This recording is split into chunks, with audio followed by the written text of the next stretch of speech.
이사야 6장 1절부터 13절, 구약성경 973페이지입니다.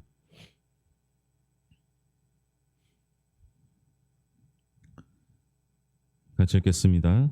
우시야 왕이 죽던 해에 내가 본즉 주께서 높이 들린 보좌에 앉으셨는데 그의 옷자락은 성전에 가득하였고 서랍들이 모시고 섰는데 각기 6날개가 있어 그 둘로는 자기 얼굴을 가리었고 그 둘로는 자기의 발을 가리었고 그 둘로는 날며 서로 불러 이르되 거룩하다 거룩하다 거룩하다 만군의 여호와여 그의 영광이 온 땅에 충만하도다 하더라.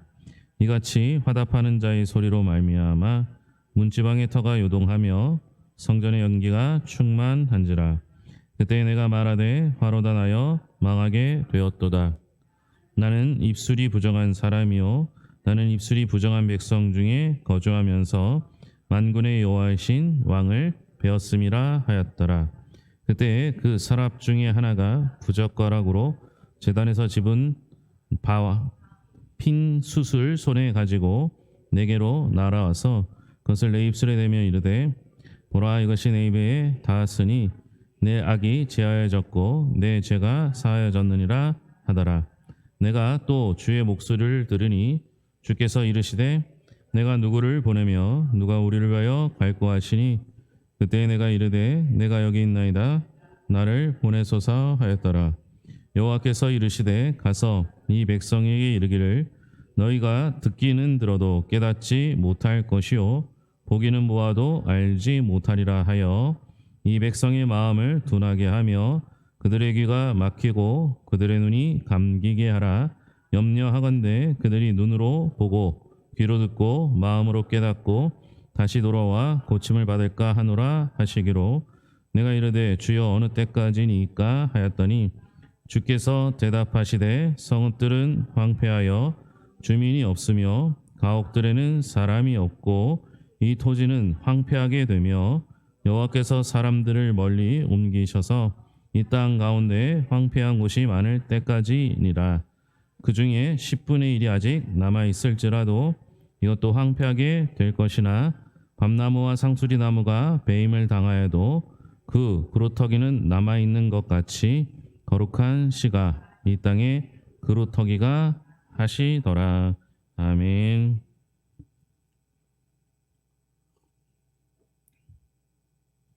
우리 몸의 신체가 일부가 썩게 되면 폐혈증 같은 치명적 위기를 맞게 됩니다. 환자는 신체의 일부를 잃어야 하는 고통에 절망하지만 의사는 생명을 살리기 위해 단호한 수술용 칼을 들어야 합니다. 하나님이 이스라엘에게 무서운 심판을 내리신 이유도 이와 같습니다. 영적인 무감각으로 이미 부패해버린 부분을 도려내지 않으면 다시 살아날 가망이 없기 때문에 그렇죠. 썩은 살을 베어내는 일은 몸서리 처질 만큼 참혹한 고통이지만 역설적이게도 그것만이 죽어가는 이스라엘을 살려낼 수 있는 단 하나의 길이었습니다.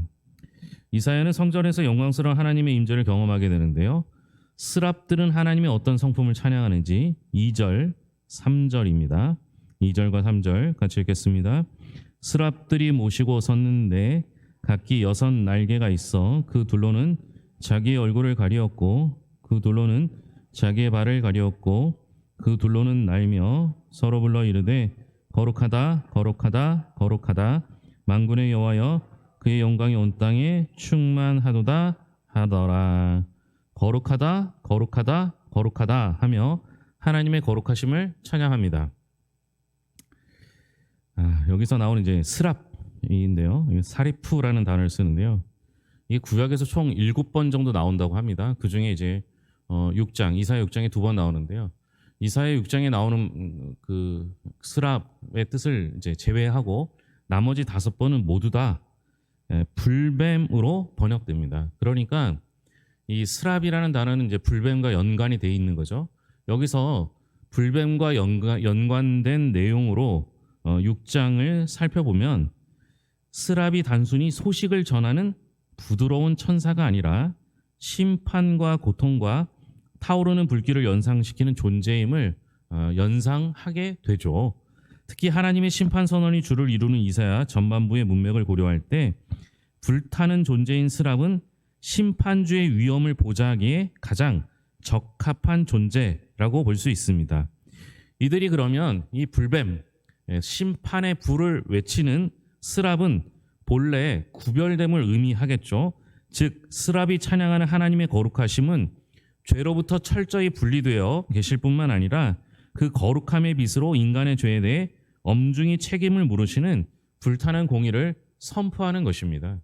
그러니까 여기서 스랍의 존재로서 볼 때 우리 하나님은 심판, 불로 심판하시는 거룩하신 공의의 하나님을 뜻하는 것이라고 보면 적절할 것 같습니다.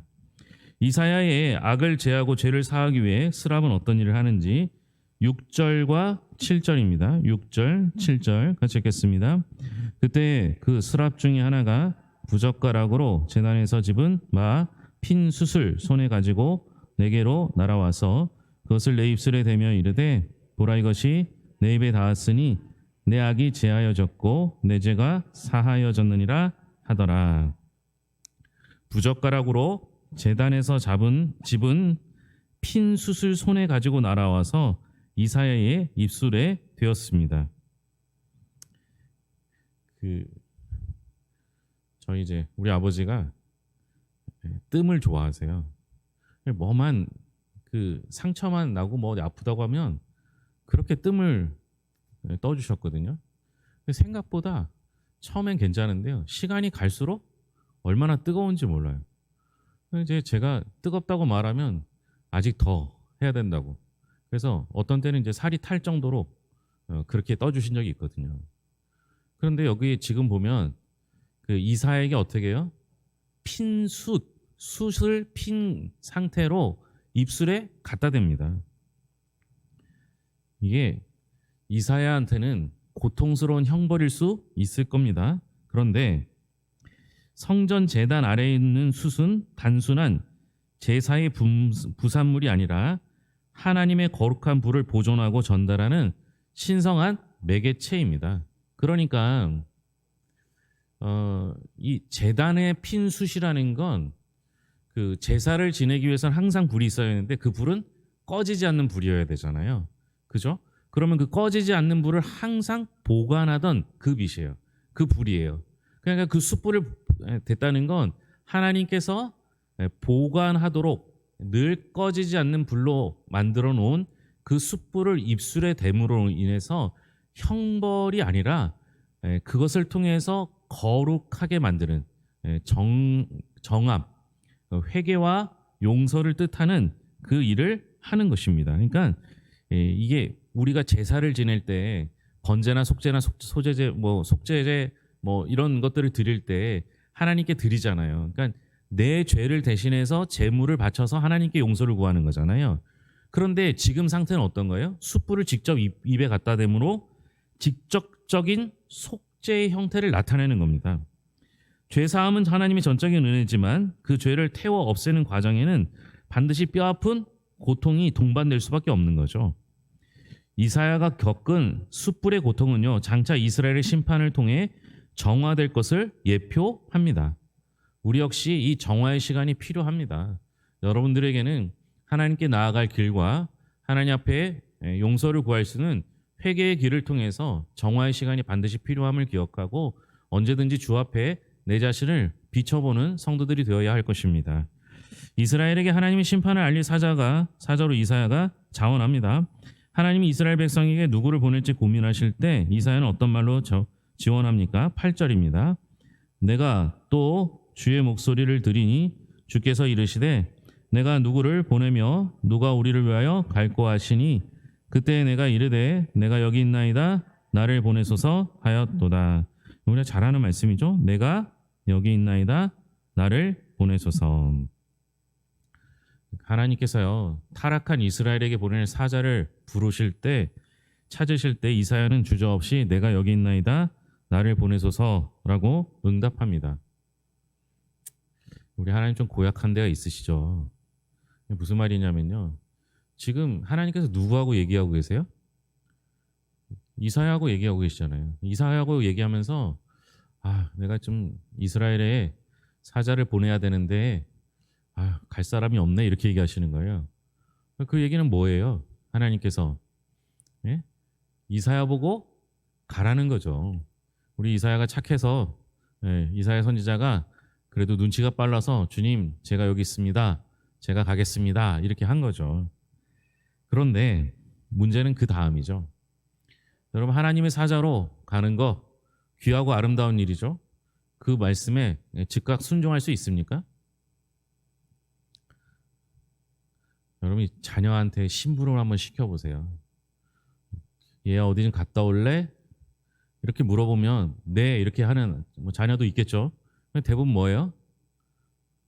거기 왜 가냐고 물어볼 거 아니에요. 가서 뭐 하냐고. 그쵸? 지금 이사야도 만약 하나님 제가 갈게요 이렇게 안 했으면 어떻게 하는 거예요? 가서 뭐 해야 되는데요? 뭘 해야 되는데 그런 사람을 찾으세요 이렇게 물어볼 거 아니에요.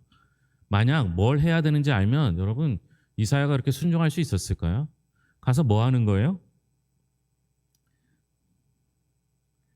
그가 전해야 될 메시지는요. 회복이 아니라 심판이었어요.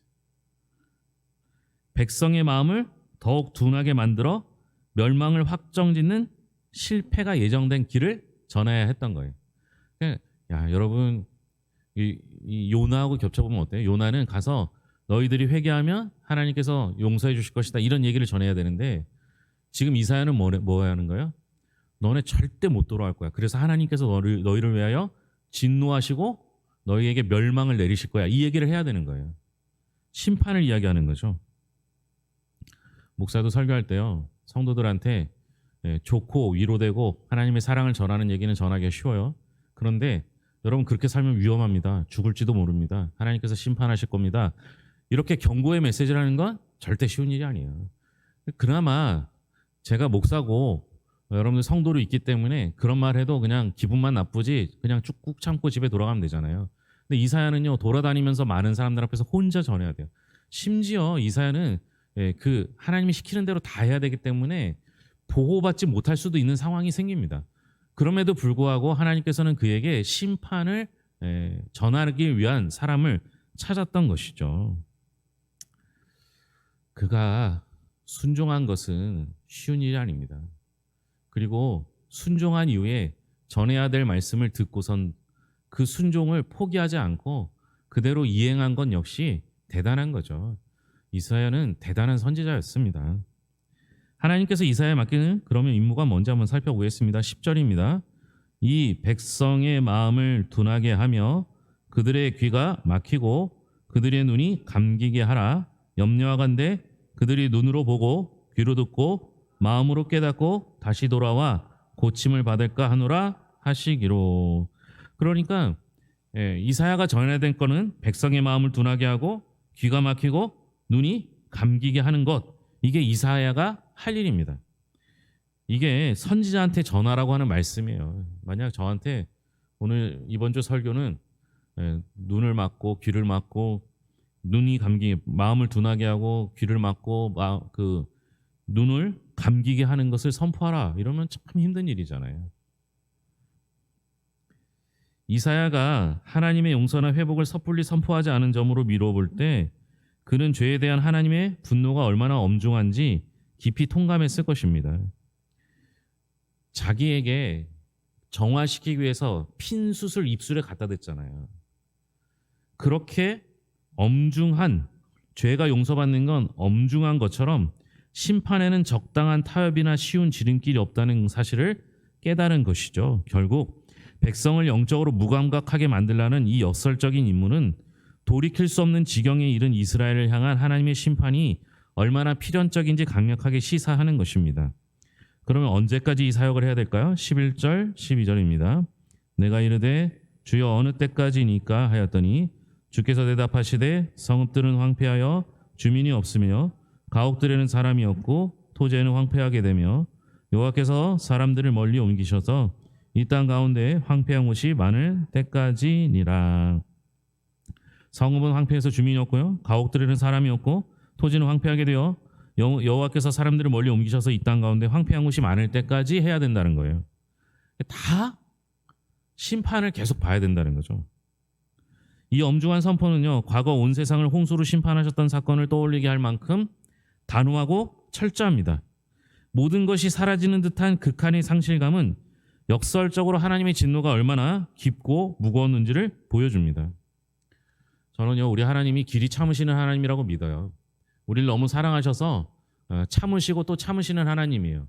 근데 여러분, 그렇게 참고 참다가 더 이상 참을 수 없는 상황이 생기면 그 진노가 얼마나 무서울까요?